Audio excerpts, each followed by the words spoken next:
خب مرحله اول موتور 22 کیلووات کارخانه آرد شفق، آمپرمتر فلکسیدار مصرف کارخونه رو نشون میده.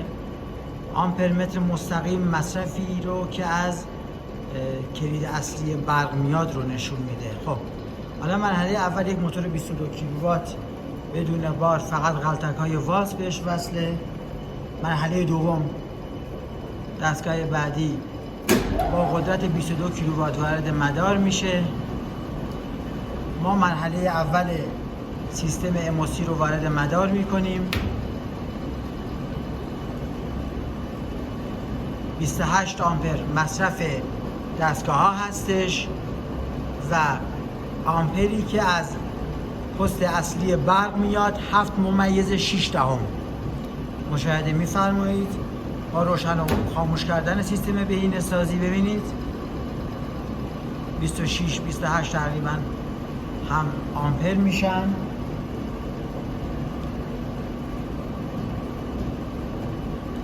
حالا سیستم وقتی روشن میشه 28 تبدیل به 6.95. خب مرحله بعدی دستگاه بعدی وارد مدار میشه.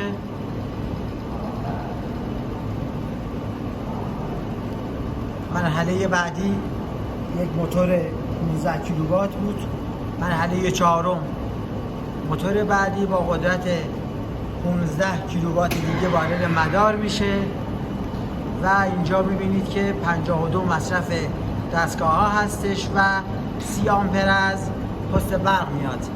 مرحله چهارم یک موتور 18 کیلوواتی، همینطور که میبینید سیستم بهینه سازی داره کار میکنه و هنوز ما مرحله دوم بهینه سازی رو وارد عمل نکردیم.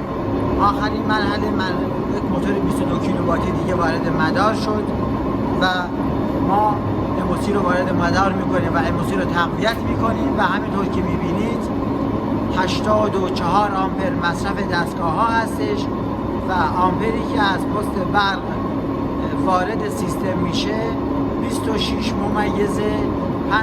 هستش. خب با خاموش کردن MOC میبینید نگاه دوباره مصرف ها به هم نزدیکند.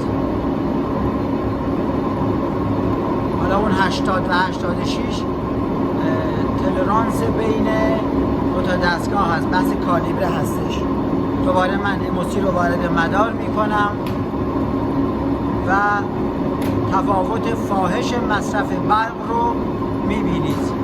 26 آمپر از پست برق، 84 ممیز 231 مصرف کارخونه هست، مصرف دستگاه هستن.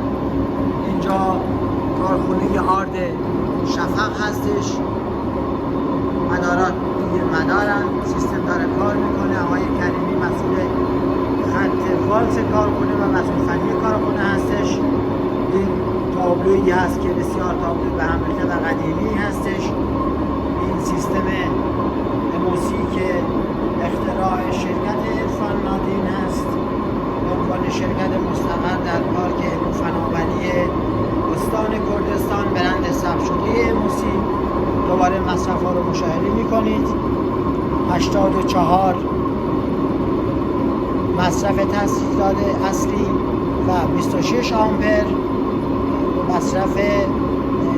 مصرفی از کنتور، یعنی آمپری که از پست برق مصرف میشه 27 آمپر، 25 24 27 آمپر و آمپری که دستگاه ها دارن مصرف میکنن 84 ممیز نیم. روز خوبی داشته باشید. ممنون بابت توجهی که به مدار ما کردید.